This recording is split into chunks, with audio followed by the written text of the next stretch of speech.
8 women have been attacked and gang raped near a mine dump in Krugersdorp.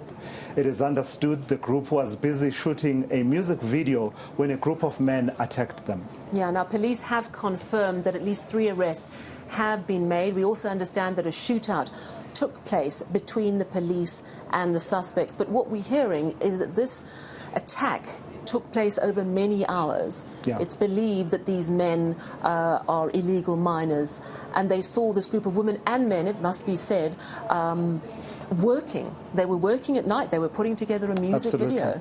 Yeah. And then they attacked them, and it was this horrific gang rape ordeal that has taken place. It's a grim day, Sally, as I said. Let's see if we have eNCA's Lindokuhle Xulu, who's been tracking this story. Lindo, the police minister, we are told, is making his way there.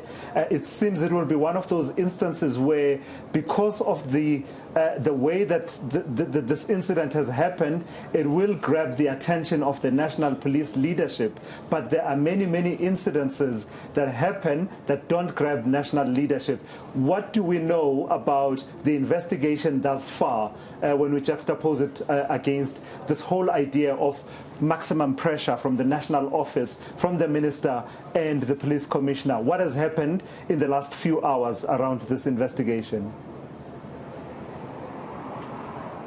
Well, Tulas, we have been told by those that are on the ground, policemen and women that are basically conducting some of the searches, that are, sweeping some of these mine dumps across Krugersdorp, to say that they have been out and about since 11 a.m. this morning and have been sweeping these areas. Their successes at this stage, they've recorded about 3 arrests that they believe those suspects are linked to this particular crime. But we are recalling some of the details, as much as you and Sally have been talking about it, to say that it was just a group of 22 people that were shooting and were part of a production, but also some of those that were part of the video. They were shooting a music video, and what we understand is that they were then, approached by this unknown group of men who fired the shots on the air and then forced them to just get naked, both men and women. But out of the 12 women that were there, what we understand is that the 8 women were then raped, and some of them, the equipment was stolen. So those are some of the details we are getting at this stage.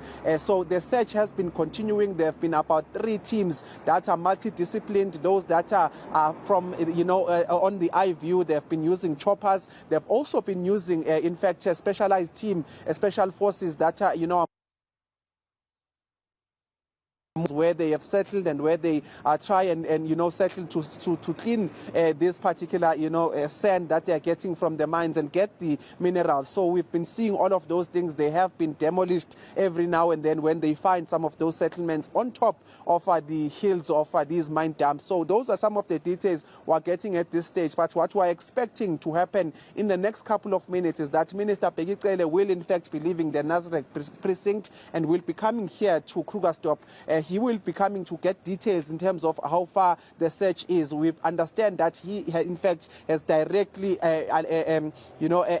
directed the Lieutenant General, that is Elias Mawela, to say that as a provincial police commissioner here, he must, in fact, mobilize each and every resource available to actually conduct some of the searches we've seen on the ground. But like I said earlier on, when the minister addressed the media, he did say, go into details in terms of what happened, but he also said that the 3 suspects that have been arrested, out of a number of suspects that have been arrested during the sweeps of some of these mine dumps, he believes that they are part of about 20 men that they are looking for who are behind this heinous crime. But take a listen to some of those details that the minister gave. Some of them, in fact, I should say, gruesome details in terms of, how many people would have been raping an individual at that stage. But the minister went into those details, and we are expecting him to come and get some more details in terms of some of the investigations that they've started to conduct. But take a listen to what he said earlier on about this particular crime.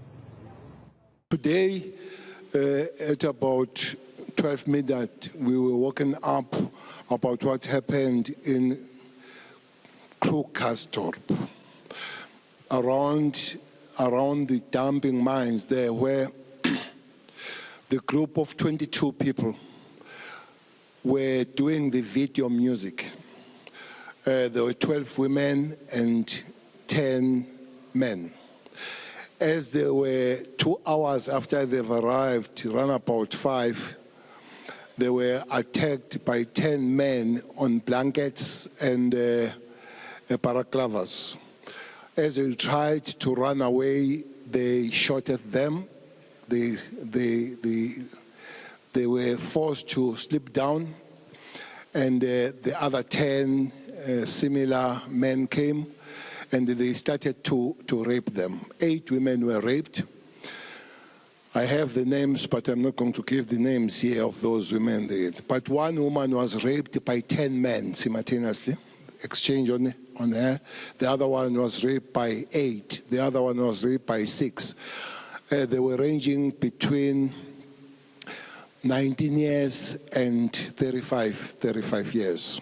Those women that were raped. They were robbed.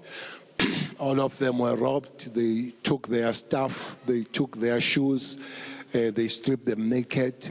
Men, those 10 men, they were left with underpants. One was taken completely, even underpants and all that kind of stuff. That's a bad situation.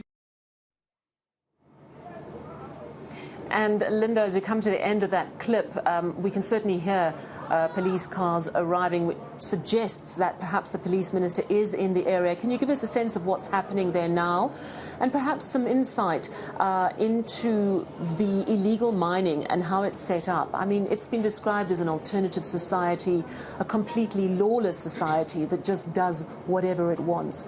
Talk us through that. Well, Sally, what you are seeing, of course, is the entourage of the minister just arriving at Krugersdorp police station.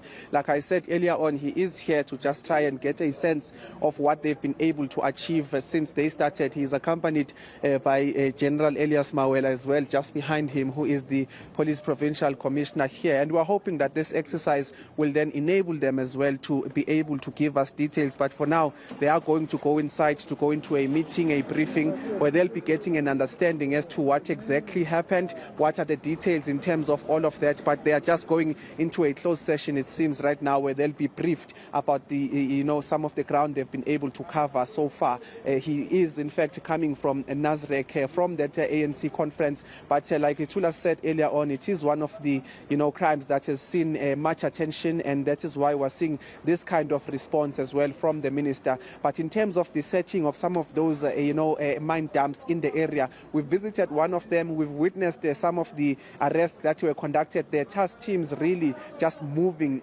in a form of a very careful manner.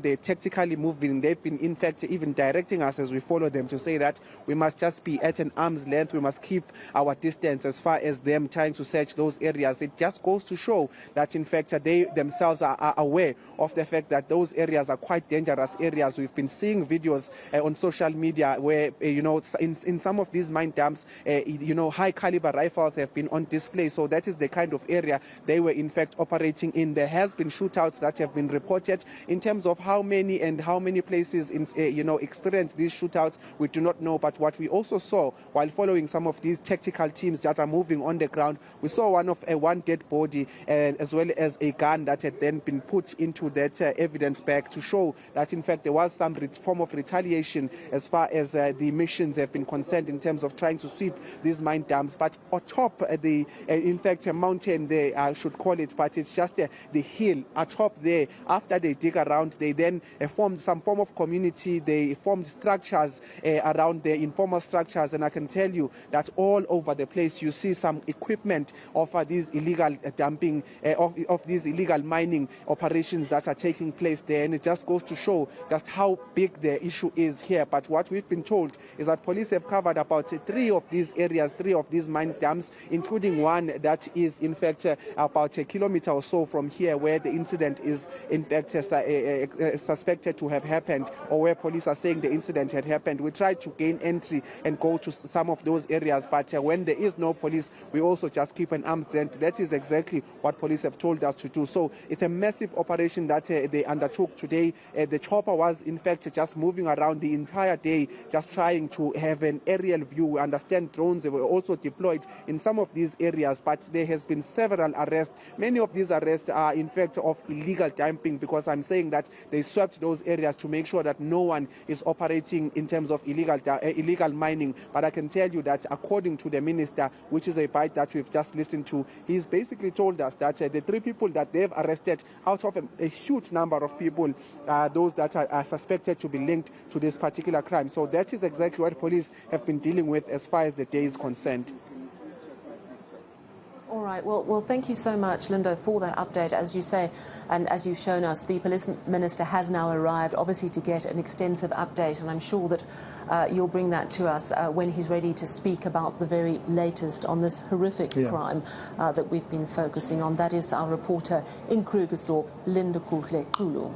So, Sally, I've pulled my laptop closer because as we are covering this, there's an overwhelming sense inside of me that says, does any of this matter, this National Policy Conference? Does it matter at this point when the reality is that every second of the day, South Africans are dealing with realities such as what we saw?